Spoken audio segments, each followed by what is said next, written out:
Searching for information, combining your keywords. This tutorial was created through a collaboration between AACC's Virtual Writing Center, Truxal Library, and the Virtual Campus in fulfillment of a 2015-2016 Designs for Learning grant. Once you have a list of words or phrases related to your topic, you need to enter them into whatever database or search engine you're using. It's time to think about how to combine these words.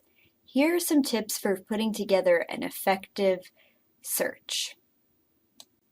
Put quotes around phrases. These are search terms that include more than one word. Most library databases will recognize this and will give you more relevant search results. Try it out. Putting quotes around phrases works in search engines like Google and Yahoo too. You may put an asterisk at the end of words that could have multiple endings.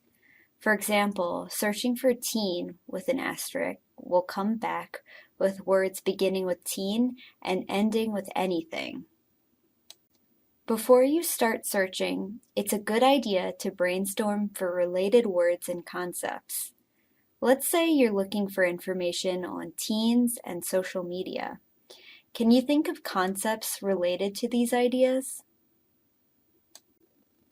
Now take each group of related keywords and concepts and group them together with the word "or" in between each one of them. Adding more words with "or" will broaden your search results.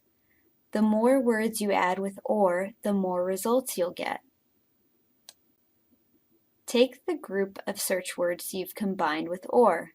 Now put the word "and" between each group of search terms. You can do this in just about any library database or search engine. Adding additional words to your search with "and" will narrow your search results. The more words you add with "and", the less results you'll get. Sometimes the word "and" is included in the search engine. If you need assistance, do not hesitate to contact the AACC Library Reference Desk. Library staff is happy to help.